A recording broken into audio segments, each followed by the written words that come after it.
20 minutes later, 2 police cruisers rolled up the gravel path, crunching over discarded champagne flutes. By this time, most of the goats had been coaxed back to their pen by James, though Bartholomew had to be physically carried, still clutching a piece of cake in his mouth like a trophy. Officer Michaels, a veteran of the force who had grown up on a dairy farm 2 counties over, surveyed the scene with the weary expression of someone who had seen it all. "So," he said, flipping open his notebook, "I understand we have a livestock incident at a wedding." Patricia launched into a breathless recitation of events, gesturing wildly at the decimated buffet, the scattered decorations, and James, who stood calmly beside the officers. "And this wedding?" Officer Michaels asked when she finally paused for breath. "It's taking place where exactly?" "On HOA common grounds." "Exactly," Patricia exclaimed. Section 4, paragraph 9. "Actually," James interrupted, reaching into his back pocket. "This might help clear things up." He handed the officer a folder containing his property deeds, the ignored cease and desist letter, printouts of text messages and emails warning Patricia, and most damning of all, security camera footage from his barn showing Patricia instructing the wedding vendors to ignore the crazy farmer. The second officer, younger and clearly trying not to smile, reviewed the documents. "These property lines are very clear, ma'am. This meadow is Mr. Morgan's private property. But the HOA bylaws," Patricia began. "Don't override county property records," Officer Michaels finished for her. "Ma'am, this is clearly private property. Mr. Morgan would be within his rights to press charges for trespassing and unauthorized use of private land." By this point, a small crowd had gathered around them, including the bride's father, a man with the harried look of someone who had written too many checks in the past month. "What do you mean, unauthorized?" he demanded. "We paid the HOA a $3,000 venue fee for this location."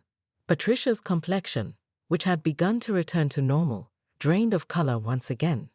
The next hour unfolded like a reality show finale.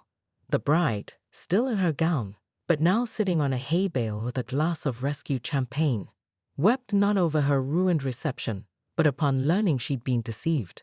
The groom, his initial amusement faded, confronted Patricia with a lawyer's precision, his 3 years of law school finally proving useful. "You charged us for venue rental of property you didn't own," he clarified, his voice carrying across the now silent meadow. "That's fraud, Ms. Wellington. Textbook fraud." James, feeling a twinge of sympathy for the young couple, cleared his throat. "I might have a solution," he offered. "My barn has recently been renovated. It's clean, has power, and there's a dance floor I installed for, well, personal reasons." He didn't elaborate that the dance floor had been built so he could practice tap dancing, a secret hobby he'd taken up after his wife's passing. "It's not fancy," he continued, "but it could host your reception, and I happen to know the owner won't charge you a dime." The offer was accepted with tearful gratitude. Within 90 minutes, the wedding reception had migrated to James's renovated barn, where bistro lights strung across the rafters created an atmosphere that the wedding photographer later described as authentically rustic chic, the kind people pay thousands to replicate. Patricia was escorted from the property by Officer Michaels, who informed her that criminal charges would depend on whether the affected parties wished to pursue them. Her parting shot, "The HOA board will hear about this," echoed hollowly across the meadow. The decision to abandon his city life had come during a panic attack in the bathroom of his firm's downtown office building, as he hyperventilated into a paper towel and contemplated the ethical compromises his new corporate overlords would soon expect. 3 weeks later, he had submitted his resignation, packed his modest apartment into a rented truck, and moved it to his grandfather's farmhouse, armed with nothing but determination and a stack of farming books ordered online. The goats had been James's first impulsive decision as a new farmer. After discovering his grandfather's decades-old vegetable garden overrun with weeds, he had researched natural solutions and stumbled upon an article about goats as eco-friendly landscapers. His initial plan to rent a few goats for a month had evolved when he visited a nearby rescue operation and encountered Bartholomew, a stately alpine buck with a dignified gray beard and an imperious gaze. The animal had appraised James with such human-like consideration that before he knew it, James had adopted not only Bartholomew, but 4 other goats in need of rehoming. To his surprise, James discovered an affinity for goat husbandry that bordered on the spiritual. The animal's curious intelligence and individual quirks provided both companionship and purpose during that difficult first year, when his farming mistakes were numerous and his social life non-existent. By his second year, he had expanded the herd to 12, established a modest but growing business selling artisanal goat cheese at the county farmers market, and begun the meticulous process of restoring his grandfather's heirloom vegetable garden using organic methods. The meadow with the oak tree had become James's favorite meditation spot, a place where he often sat at dawn with a mug of coffee, watching mist rise off the grass as Bartholomew grazed nearby. His grandfather had planted that oak as a sapling when he returned from military service, and its vast canopy now provided shade for both farmer and goats during summer heat waves.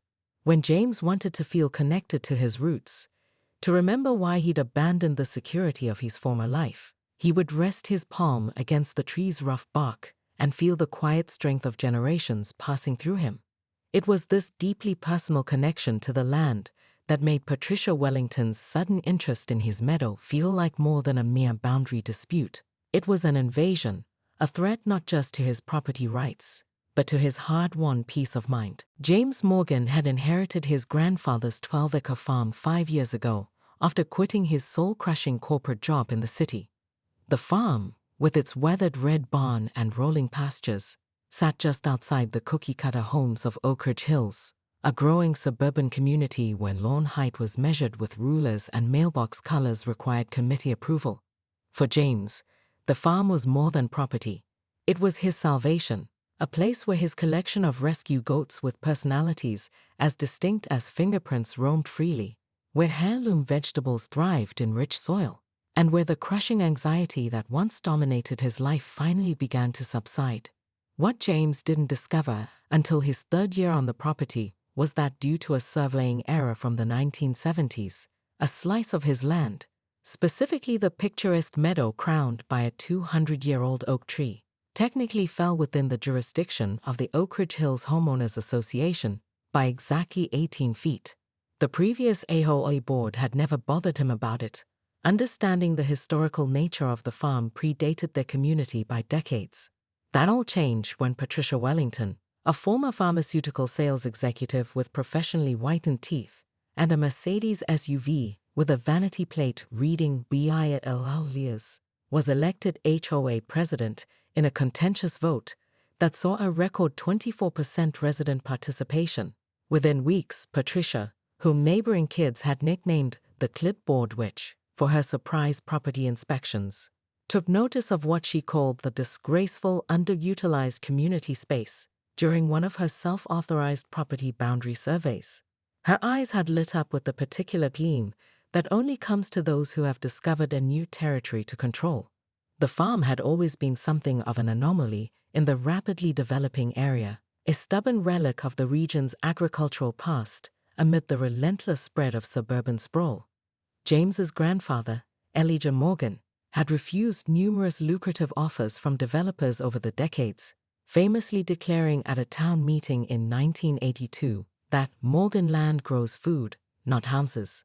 The family's resistance had become local legend, particularly as neighboring farms succumbed one by one to the inevitable march of progress, transforming into shopping centers, office parks, and finally, the maze of identical homes that now comprised Oak Ridge Hills. James had never intended to become a farmer. With a master's degree in environmental engineering and a promising career at a sustainability consulting firm, he had visited the farm only on holidays and occasional weekends to help his aging grandfather with heavy lifting. But when Elijah passed away unexpectedly, leaving the farm to his only grandchild, James found himself at a crossroads. The same week he inherited the property, his firm announced it was being acquired by a multinational corporation known for helping industrial clients sidestep environmental regulations. the very regulations James had dedicated his career to upholding. His goats. James's gaze shifted to their pen, where all 12 animals had lined up along the fence, watching the proceedings with undisguised interest. Food-motivated creatures by nature, they seemed particularly focused on the buffet tables being laden with delicacies. Bartholomew, the largest and most mischievous, pawed at the ground impatiently. As the cocktail hour stretched on, with Patricia now directing the photographer to capture casual candids of the wedding party with the rustic farm backdrop, James noticed something critical. In the rush to transition setups, and with all attention focused on the cocktail area, the buffet stood completely unattended. Even the catering staff had slipped away for a quick break before service began. A slow, calculating smile spread across James's weathered face. "You know," he said quietly to himself, "I never did get a proper response to my cease and desist letter." With purposeful strides, James made his way to the goat pen, where his 12 companions perked up immediately. He opened the gate with a theatrical flourish. "Distinguished guests of Bartholomew's farm," he announced solemnly to his goats, "I believe you've been invited to dinner." With the expertise of someone who had raised them from kids, James used hand signals and soft whistles to guide his goat brigade stealthily around the perimeter of the event.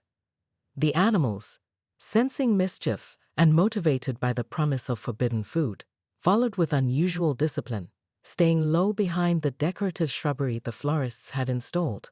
As they reached the edge of the buffet area, James pointed toward the spread and whispered, "Dinner time, friends. The expensive stuff first." Bartholomew, always the leader, needed no further encouragement. He darted forward with surprising grace for a 180-pound animal, hooves barely making a sound on the meadow grass. The others followed in a coordinated wave that would have impressed military tacticians. What happened next could only be described as methodical chaos. Bartholomew went straight for the wedding cake, his teeth sinking into the bottom tier with obvious delight. The twin pygmy goats, Chaos and Mayhem, scrambled onto the tables themselves, knocking over flower arrangements as they devoured the charcuterie board. Eleanor, the eldest nanny, demonstrated remarkable dexterity by delicately removing the prime rib from its carving station one slice at a time.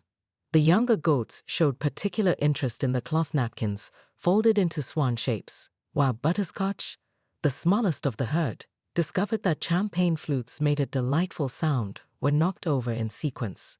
From his strategic position behind a large decorative urn, James watched as his goats carried out what could only be described as a precision strike on haute cuisine.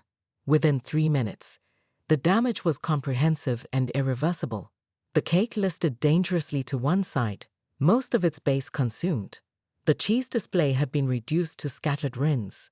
The vegetable sculptures now resembled abstract art, and at least half the linens were being actively chewed.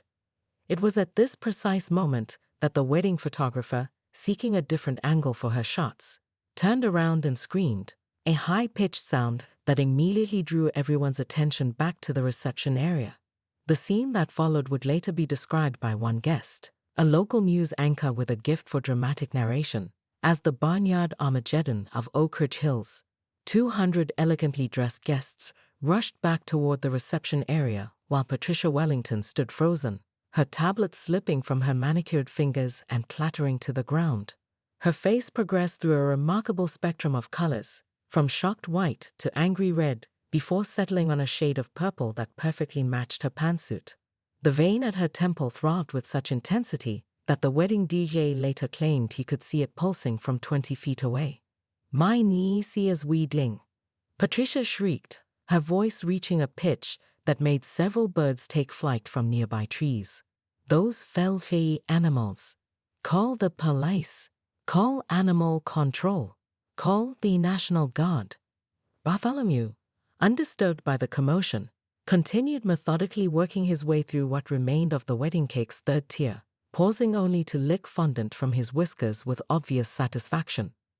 The bride, surprisingly, was the first to laugh, a startled, genuine sound that cut through the chaos.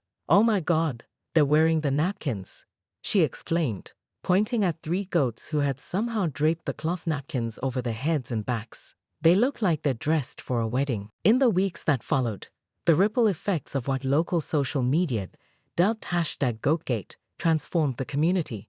Patricia was unanimously removed from her position as HOA president in an emergency session that saw record attendance. The subsequent investigation revealed she had been charging administrative fees for various HOA functions and pocketing the difference. Civil charges for fraud were filed by both the HOA and the newlyweds. The Oak Ridge Hills HOA, under new leadership, issued a formal apology to James, updated their property boundary maps, and established clear documentation regarding his land. They also amended the bylaws to require professional surveys before any events could be planned on community property. The newlyweds, Tiffany and Connor Harrington, after recovering from the initial shock, embraced their unique wedding story with unexpected enthusiasm. Their wedding video, particularly the segment featuring Bartholomew delicately eating the cake, went viral, garnering over 4 million views and an appearance on a national morning show. They commissioned an oil painting of the goats in wedding attire, which became their favorite conversation piece in their new home. Judge Harrington, the groom's father, took a special interest in HOA legislation after the incident, eventually spearheading a state bill requiring greater transparency in homeowners associations, informally known as the Wellington Act. As for James, he found himself with unexpected local celebrity status.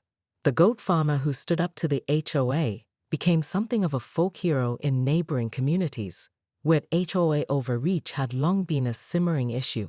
He used his newfound platform to start a weekend farm experience business, where families could visit to learn about sustainable farming and, of course, meet his famous goats. Bartholomew, elevated to legendary status, received fan mail and treats from admirers. A children's book author even approached James about creating a series based on the Wedding Crasher goat, with a portion of proceeds going to agricultural education programs. And every year on the anniversary of the wedding, James honors his unlikely heroes with a special cake, goat-friendly of course. In celebration of the day, they helped him reclaim not just his meadow, but his standing in a community that had tried to write him off as a relic of the past. The tradition eventually expanded to include the Harringtons, who bring their children to celebrate what Connor calls the day some very special goats taught us all about property rights and the importance of fact-checking venue claims. Patricia Wellington moved to a high-rise condo in the city, where it said she still involuntarily twitches at the sight of goat cheese on restaurant menus. James looked down at the envelope, then at the workers laying patches of bright green grass over the wildflowers his grandfather had planted decades ago. Wildflowers that were crucial food sources for local pollinators and his honey business. "This is my property," he repeated, his voice barely audible over the sound of a DJ testing the sound system with what appeared to be a remix of Here Comes the Bride with heavy bass. "Community property," Patricia corrected, checking something off her list. Section 4, paragraph. "I know what you told the board," James interrupted. "But have you told the wedding party they're celebrating on disputed land?" A flicker of unease crossed Patricia's face before she regained her composure. "There's nothing to dispute." As James walked away, he overheard Patricia instructing her assistant to keep that farmer away from the guests tomorrow. He realized that Patricia had told everyone, the wedding coordinator with her Bluetooth headset, the catering company with their locally sourced organic menu, which, ironically, included goat cheese not from his farm, even the bride and groom, that the meadow was official HOA property, properly reserved and permitted. His final attempt came at dusk, when he approached the weary-looking wedding coordinator. "Did you know this is private property, not HOA common grounds?" he asked gently. The woman's professionally pleasant expression faltered. Ms. Wellington provided all the necessary permits and authorizations. She said this was Oak Ridge Hills Community Heritage Land. James handed her his card. "I'm afraid you've been misled. I'm the owner, and I never gave permission." The coordinator paled visibly, but before she could respond, Patricia appeared, looping her arm through the woman's elbow. "James is just being modest about his contribution to the wedding," Patricia said smoothly. Now, if you'll excuse us, we have a rehearsal dinner to finalize. As James watched them walk away, he noticed his favorite goat, Bartholomew, watching the proceedings from his pen, head tilted thoughtfully to one side. The animal's intelligent eyes seemed to convey a simple message. If human rules and reason wouldn't work, perhaps it was time for a more direct approach. The wedding day dawned with the kind of golden June sunlight that photographers charge extra to capture. From his farmhouse window, James watched luxury cars and SUVs navigate the hastily constructed gravel path to his meadow, where an attendant in a vest directed them to a temporary parking area directly on top of his winter squash seedlings. By noon, 200 guests, 50 more than originally planned, James noted bitterly, in designer formal wear filled the white chairs.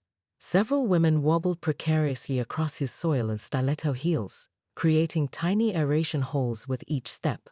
Patricia Wellington patrolled the perimeter in a lavender pantsuit with a matching fascinator that resembled an exotic bird attempting to nest in her rigidly sprayed hair.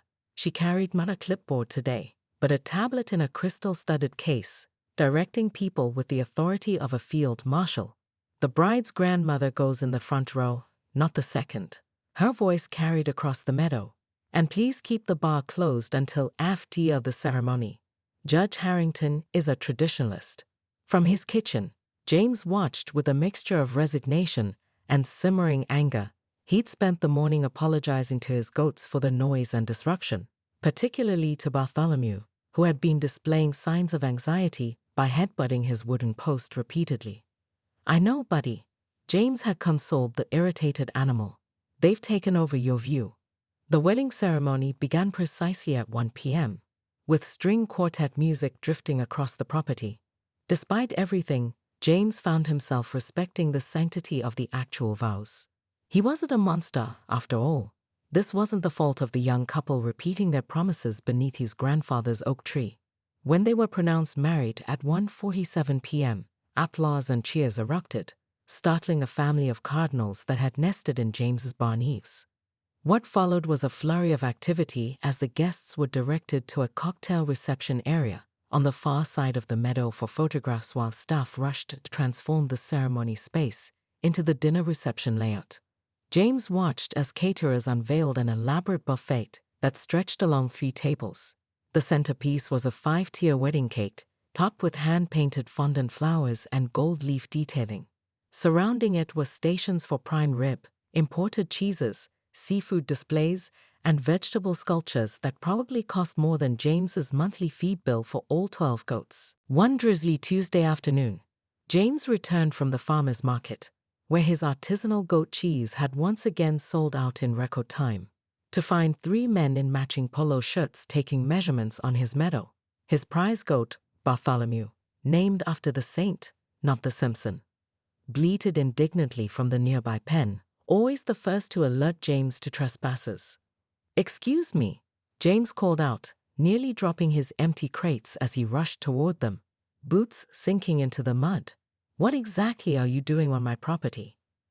The tallest surveyor, chewing gum with the nonchalance of someone firmly believing they're in the right, barely glanced up from his electronic measuring device. HOA-approved community event prep. Got all the paperwork right here. He slapped a rain-speckled folder against his chest. James's calls to Patricia went straight to voicemail 5 times before she finally answered, the sounds of a high-end nail salon chattering in the background. "Oh, James," she sighed with the exasperation one might use with a child who couldn't grasp simple math. The HOA bylaws clearly allow for community use of common areas for the enrichment and social cohesion of residents. Section 4, Paragraph 9, Subclause B. I've highlighted it for the board. "This isn't a common area," James countered, pacing his kitchen while Bartholomew watched through the window, his rectangular pupils narrowed in solidarity. "It's my property. My grandfather is buried less than 50 yards from that oak tree." "Well, that's morbid," Patricia sniffed. "Listen, it's only for 1 day, and the board has already approved it. Besides, we sent lavender-scented invitations to 150 guests, including Judge Harrington and his wife. My niece Tiffany is marrying a Harrington, you know. His father plays golf with the governor." The implied threat hung in the air like the smell of cheap perfume. James immediately contacted his property lawyer, Raul Menendez, who confirmed what 3 generations of Morgans already knew. The meadow was indisputably his property, despite the HOA's claims based on an outdated survey.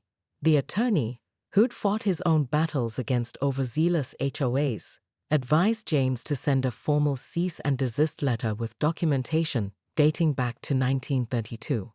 Make it official, make it certified mail, and make it clear there will be consequences, Raul advised.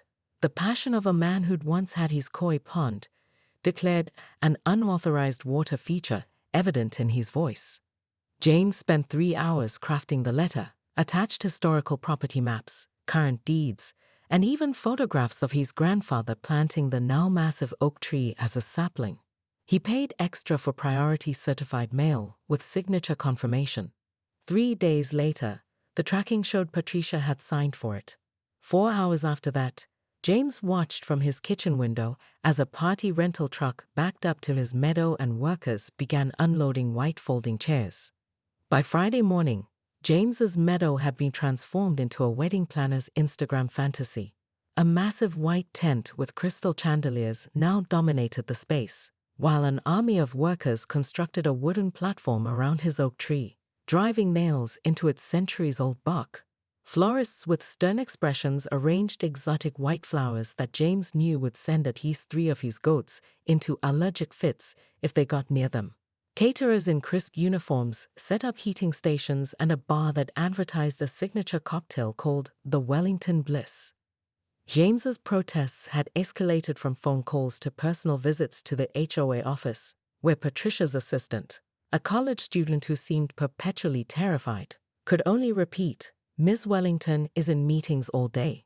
His calls to local police resulted in a board officer explaining that HOA disputes were civil matters unless property damage exceeded $5,000.